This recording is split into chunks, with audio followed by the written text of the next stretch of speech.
আমার এখন সবচেয়ে ভয় হচ্ছে গিয়ে বেঁচে থাকা। ব্যারিস্টার সৈয়দ সাইদুল হক সুমনের উপর হামলা ও গাড়ি ভাঙচুরের অভিযোগ উঠেছে।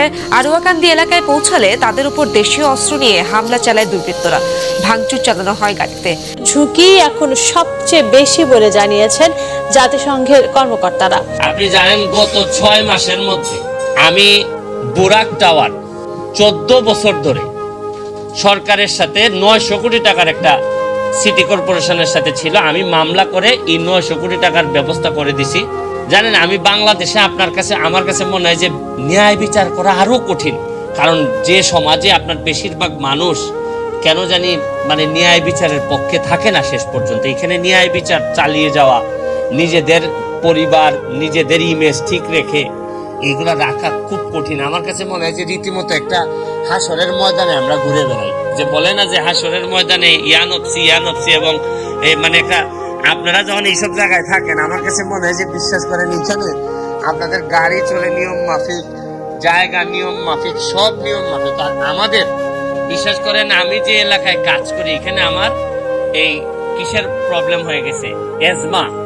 এবং এজমার কারণটা কিন্তু হচ্ছে কি আপনার শুধু হচ্ছে কি বাতাস, মানে আমাকে এইসব নিয়ে আমাকে কাজ করতে হয়। তা আমি আপনাদের কাছে দোয়া চাই, একটা ইতিহাস আমি তৈরি করতে চাই। আমি যদি আর 5 বছর বাঁচি, আমি খুবই আশাবাদী 5 বছর যদি আমি বাঁচি, আপনারা দেখবেন যে বাংলাদেশকে যে জায়গায় আপনারা দেখতে চান অন্তত জবাবদিহির জায়গায়।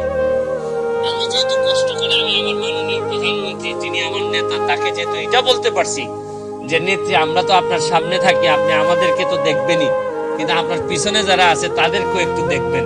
এটা যেহেতু বলার সাহস আমি পাইছি, আর আমি বিশ্বাস করি যে কোনো না কোনো ভাবে আমাদের শরীরে হয়তো সিলেটের 360 জন আউলিয়ার কারো না কারো রক্তের উত্তরাধিকার আমরা বহন হয়তো করতেও পারি।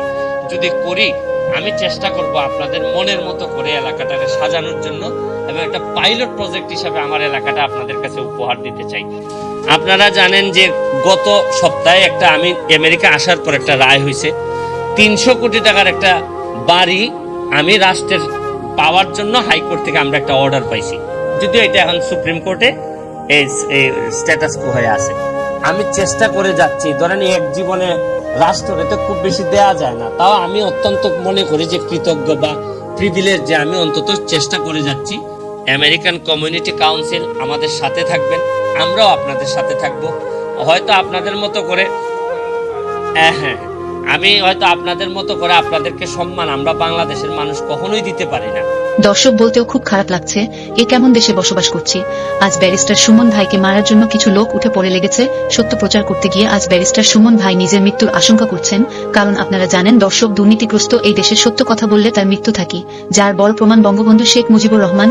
ব্যারিস্টার সুমন ভাইয়ের শত্রু কিন্তু সাধারণ কোনো মানুষ নয় দর্শক, ব্যারিস্টার সুমন ভাইয়ের শত্রু হচ্ছে বড় বড় এমপি মন্ত্রীরা, যারা দুর্নীতি করে দেশটাকে শেষ করে দিয়েছেন। আর তারই প্রতিবাদ করত সাধারণ জনগণের হয়ে মানবতার ফেরিওয়ালা হিসেবে ব্যারিস্টার সুমন ভাই।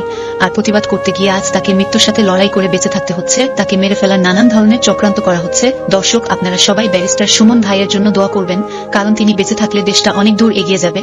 আর এই ভিডিওটাকে বেশি বেশি শেয়ার করে সকলকে দেখার সুযোগ করে দিবেন। ভালো থাকবেন, সুস্থ থাকবেন, দেখা হবে পরবর্তী কোনো ভিডিওতে।